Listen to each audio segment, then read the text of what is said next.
জোনপুর সৈকত থেকে হবে ক্ষেপণাস্ত্র উৎক্ষেপণ, সরাসরি দেখানোর আবেদন কলেজ পড়ুয়াদের। প্রায় 2 দশক আগে পরমাণু বিদ্যুৎ কেন্দ্র তৈরির কথা হয়েছিল পূর্ব মেদিনীপুরের হরিপুরে। স্থানীয়দের বাধায় তা হয়নি। এখন সেই হরিপুরের অদূরেই জোনপুরে ক্ষেপণাস্ত্র উৎক্ষেপণ হতে চলেছে। দাবি করা হয়েছে ফেব্রুয়ারি শেষে বা মার্চের গোড়াতেই এখান থেকে ক্ষেপণাস্ত্র উৎক্ষেপণ করার কথা কেন্দ্রীয় সংস্থা DRDO, defence research and development অর্গানাইজেশনের। তবে কিছুই জানতেন না বাসিন্দারা। কয়েকদিন ধরে লঞ্চিং প্যাড তৈরি হচ্ছে, বসেছে বোর্ড। মৎস্যদেবী প্রধান এলাকার বাসিন্দাদের আশঙ্কা এতে দূষণ বাড়বে, বিপন্ন হবে জীবন জীবিকা। হলদিয়ার বিভিন্ন কারিগরি শিক্ষা প্রতিষ্ঠানের ছাত্রছাত্রীরা দাবি করলেন, আমাদের জেলায় এ ধরনের ক্ষেপণাস্ত্র উৎক্ষেপণ হতে চলেছে এই পরীক্ষামূলক। স্বচক্ষে দেখার সুযোগ যদি প্রশাসন করতেন তাহলে আরো উদ্বুদ্ধ হতো বর্তমান প্রজন্মের ছাত্রছাত্রীরা। কলেজ পড়ুয়া বলেন, আমাদের জেলাতে এই ধরনের লঞ্চিং প্যাড হলে ওই এলাকার মানুষের জীবন জীবিকা বদলে যাবে। কলেজের প্রিন্সিপাল বিক্রমজিৎ বলেন, আমাদের দেশ ভারতবর্ষ তৃতীয় বৃহত্তম দেশ হিসেবে আত্মপ্রকাশ করবে এই ধরনের লঞ্চিং প্যাড যদি আমাদের রাজ্যে তথা জেলাতে হয়। এই ধরনের উদ্যোগ যে সংস্থা নিয়েছেন তাদেরকে আমরা জেলাবাসী হিসেবে স্বাগত জানাই। তবে কলেজ পড়ুয়ারা তারা স্বচক্ষে দেখার আবেদন করেছেন জেলা প্রশাসনের নিকট।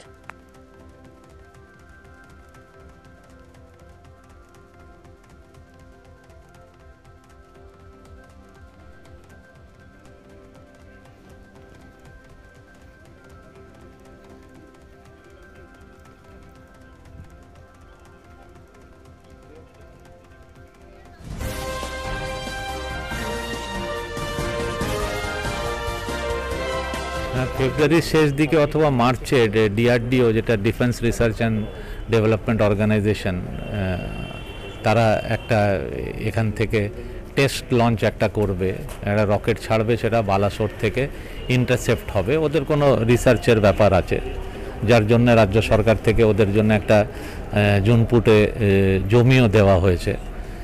সেটা আগেই রাজ্য সরকার সহযোগিতা করেছে, আমরা জেলা থেকে তাদের দিয়েছি। তো সেটাই ওরা টেস্টিং করবে আর কি, ফেব্রুয়ারির শেষ দিকে অথবা মার্চে।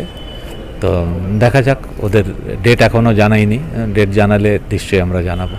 ছাত্রছাত্রীকে দেখানোর কি সুযোগ করে দিচ্ছে? আমি জানি না ওদের মানে কি প্রোগ্রাম কিভাবে আছে, সেটা ওরা ওই রকম করে পাবলিসাইজ করতে চায় কি না। ওদের সাথে আমরা কথা বলে দেখব, যদি সম্ভব হয় তাহলে হবে। আমি একজন স্টুডেন্ট হিসেবে গর্বিত যে আমাদের জেলা জোনপুরে কাঁথি শহরে এমন একটি রকেট উৎক্ষেপণ হবে। এটা শুনে আমাদের ছাত্র সমাজে মানে আমাদের ইঞ্জিনিয়ারিং সমাজে তো সবথেকে বড় উদযাপনের দিন। কারণ আমি বিশেষ করে আমি ইলেকট্রিক্যাল নিয়ে পড়ছি। আমাদের ইলেকট্রিক্যাল ডিপার্টমেন্ট থেকে অনেক রিকোয়ারমেন্ট, অনেক কিছু পাওয়ার সম্ভাবনা থাকবে এখানে। কিন্তু ছাত্র হিসেবে এটাই দাবি করব যে আমাদের এই রকেট উদযাপনে আমাদেরকে ওখান থেকে দাঁড়িয়ে নিজেরা যদি স্বচক্ষে আমরা দেখতে পেতাম আরও বেশি মানে গর্বিত হতাম। আপনার নাম? বাপ্পাদিত্য প্রধান। কোন কলেজে পড়েন? GIST, global institute of science and technology. কোন ডিপার্টমেন্ট? ইলেকট্রিক্যাল। জেলাবাসী হিসেবে বলতে স্যার, আমাদের পূর্ব মেদিনীপুর জেলাতে এই ফার্স্ট টাইম হচ্ছে। আমরা স্টুডেন্ট হিসেবে, ইঞ্জিনিয়ারিং স্টুডেন্ট হিসেবে আমরা খুবই গর্বিত বিষয়, এবং আমরা ভবিষ্যতে ইঞ্জিনিয়ার হতে যাচ্ছি। এই রকেট উৎক্ষেপণ হবে, এইটা নিয়ে আমরা খুবই গর্বিত। এবং আমাদের এটা যদি জেলা শাসককে বলতে চাচ্ছি যে আমরা স্টুডেন্ট হিসেবে আমাদের যদি নিজের স্বচক্ষে এই জিনিসটা দেখে দেওয়ার ব্যবস্থা করে দিন, তো আমরা খুবই আনন্দই হই। এটা গর্বেরই বিষয়, কারণ আমরা সবসময় টিভিতেই দেখে এসেছি। তো নিজের স্বচক্ষে দেখে দেওয়ার যদি আপনারা ব্যবস্থা করেন তো খুবই ভালো হয়। জেলা এবং রাজ্যতে এইরকম একটা প্রথম হচ্ছে, কেমন লাগবে? খুবই আনন্দের বিষয়, কারণ আমরা ইঞ্জিনিয়ার স্টুডেন্ট হিসেবে আমি বলবো যে খুবই, যদি রকেট হিসেবে এই রকেটটা উৎক্ষেপণ হচ্ছে, তো আমরা ইঞ্জিনিয়ার, তাই কি বলে যে খুব ভালো হয়। আমার নাম বিপাশা দাস।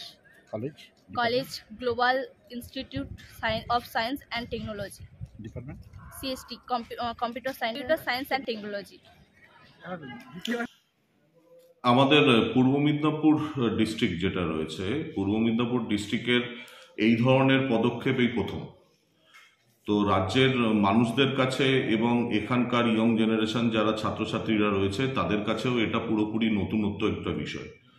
তো আমাদের পূর্ব মেদিনীপুর এলাকায় যদি এরকম একটা মিসাইল লঞ্চিং প্যাড গড়ে ওঠে, তো আমি তো মনে করি যে এটা আমাদের ক্ষেত্রে একটা বিরাট বড় সুযোগ। যে সুযোগটা হচ্ছে আগামী যেটা আমাদের ভারতবর্ষ এগিয়ে চলেছে তার সাথে সাথে কাঁধে কাঁধ মিলিয়ে আমাদের ডিস্ট্রিক্ট যে এগিয়ে চলার যে জায়গাটা, সেই জায়গাটা একটা সুযোগ করে দিচ্ছে আমাদের প্রশাসন বলতে পারেন, বা আজকে যারা ডিআরডিও এই স্থানটাকে সিলেক্ট করেছে, তো ডিআরডিও থেকে এটা একটা বিরাট বড় পদক্ষেপ। এই এলাকার যত ইঞ্জিনিয়ারিংয়ের স্টুডেন্ট যারা রয়েছে তাদের কাছে এটা একটা বড় বিষয় যে তারা এই জায়গাটি বলতে মানে জায়গাটির সাথে সাথে বিষয়টিকে যদি দেখতে পারে তাহলে আরো অনেক ভালো হয় বিষয়টা। তো আমি যেটা মনে করে থাকি যে এই যে পরমাণু যেটা আছে বা মিসাইল লঞ্চিং যেটা আছে সেটা যদি বিভিন্ন জায়গায় তাদেরকে দেখানো যায়, যদিও যথাস্থানে পৌঁছবার জায়গা নেই, সেটা মানে কাছাকাছি নিজের চোখে দেখার জায়গা নেই, কারণ ওখানে প্রায় 4-5 কিলোমিটার এরিয়া মনে হয় জনবসতি সেই সময় ফাঁকা করে দেবে। তো সেটা ছাড়া তো স্টুডেন্টদের কাছে এটাও একটা বড় পাওয়া, মানুষদের কাছেও এটা একটা বড় পাওয়া। আমাদের ভারতবর্ষ মোটামুটি বিশ্বের একটা বড় জায়গায় চলে আসছে আগামী দিনে। তো ভারতবর্ষের নাম শুনলে মোটামুটি বিশ্বের সব থেকে শক্তিশালী দেশও এখন একটু সমীহ করে চলে আমাদেরকে। তো সেই ক্ষেত্রে ভারতবর্ষের বিভিন্ন কোম্পানি যে পরিমাণ ইন্টারন্যাশনাল লেভেলের যে সমস্ত মিসাইল বলুন বা লাইট ওয়েট হেলিকপ্টার বলুন বা আজকে মেশিন গান, ট্যাঙ্ক বা শিপ ম্যানুফ্যাকচারিংয়ে যে জায়গায় এগিয়ে চলেছে, তো সেটা তো আমাদের ক্ষেত্রে অ্যাজ এ ভারতীয় হিসেবে আমাদের কাছে একটা বিরাট বড় গর্বের বিষয়।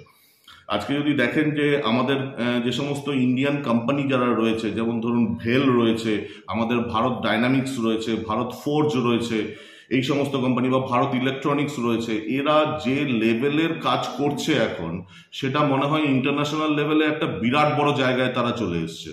এবং যদি আপনি দেখেন যে হিন্দুস্তান অ্যারোনটিক্সের মতো কোম্পানি, যে হয়তো বিশ্বের সব থেকে লাইটওয়েট হেলিকপ্টার তৈরির ক্ষেত্রে একটা দাগ কেটেছে এবং সারা বিশ্ব থেকে তার কাছে অর্ডার আসছে যে যারা যে সমস্ত দেশ বা যে সমস্ত কান্ট্রি এই সমস্ত জিনিসগুলো কিনবে তারা অর্ডার দিচ্ছে। এবং যদি দেখেন ড্রোন টেকনোলজিতেও আমাদের ভারতবর্ষ পিছিয়ে নেই। ভারতবর্ষ বিশ্বের সমস্ত জায়গাতেই প্রায় ড্রোন সাপ্লাই করছে এবং আগামী দিনে হয়তো আমরা দেখতে পাবো যে বিশ্বের যে বড় বড় জায়গা তার যে টেকনোলজিক্যাল বিকাশ, সেই ক্ষেত্রে ভারতবর্ষ একটা বিরাট বড় স্থানে পৌঁছে যাবে। এবং যেটা আজকে দাবি রয়েছে যে বিশ্বের টপ 3টে কান্ট্রির মধ্যে ভারতবর্ষ গিয়ে পৌঁছবে, সেই জায়গাটা আসতে চলেছে বলে মনে হচ্ছে আমার। এবং অ্যাজ এ পূর্ব মেদিনীপুর ডিস্ট্রিক্টের এই এলাকার নাগরিক হিসেবে এবং এই এলাকার যে সমস্ত ছাত্রছাত্রীরা রয়েছে তাদের ক্ষেত্রেও এটা একটা বড় সুযোগ যে বিশ্বের সঙ্গে তালে তাল মিলিয়ে তারা যে এগিয়ে যাওয়ার যে জায়গাটা, সেই জায়গাটা তারা নিজের চোখে হয়তো দেখতে পাবে, নিজের স্থান থেকে দেখতে পাবে। জেলাতেই প্রথম হচ্ছে, জেলাবাসী হিসেবে কি বলবো? এটা তো একটা মানে দারুণ সুযোগ। এই সুযোগ হয়তো সব জেলার ভাগ্যে জোটে না। তো আমাদের পূর্ব মেদিনীপুর এলাকায় হচ্ছে এবং সেই ক্ষেত্রে যেটা আছে যে জুনপুরের কাছে আমি যেটা শুনেছি যে একটা জায়গা দেওয়া হচ্ছে বালাসোর থেকে একটু কাছাকাছি ডিস্টেন্সে, ওই কাথির কাছাকাছি। তো ওইখানে যদি লঞ্চিং প্যাডটা গড়ে ওঠে তো তার আশেপাশে লোকাল লোকেদেরও কর্মসংস্থানের একটা বিরাট বড় জায়গা গড়ে উঠবে এবং টেকনোলজিক্যাল বিকাশ তো অবশ্যই হবে। তো এই ধরনের জিনিস যেমন আমরা হয়তো দেখতাম যে সাহান নিউক্লিয়ার ফিজিক্সের যে সেন্টারটা আছে সেটা হয়তো সল্টলেকের ওই কোনায় আছে এবং সেখান থেকে সেরকমভাবে উদ্যোগ যেটা আছে সেটা হয়তো স্টুডেন্টরা সেইভাবে দেখতে পেত না। তো এটা একটা বড় সুযোগ হবে যে ক্ষেত্রে স্টুডেন্টরা এই জায়গাগুলো দেখতে পাবে বা এলাকার লোকেরা দেখতে পাবে এবং নিজেকে ভারতীয় হিসেবে গর্বিত বোধ করবে। আমার নাম প্রফেসর বিক্রমজিৎ চৌধুরী। কেকার পেস্ট্রিতে জিবে জল সপারি, ওয়াও আশাতে লাজবাব নিউ বিদ্যুৎ বেকারি, টিপটপ টিফিনে और हैप्पी पार्टी, নিউ বিদ্যুৎ বেকারি মানডে টু সানডে, ছোট বড় সবার পছন্দ একটাই, নিউ বিদ্যুৎ বেকারি প্রতিদিন চাই চাই।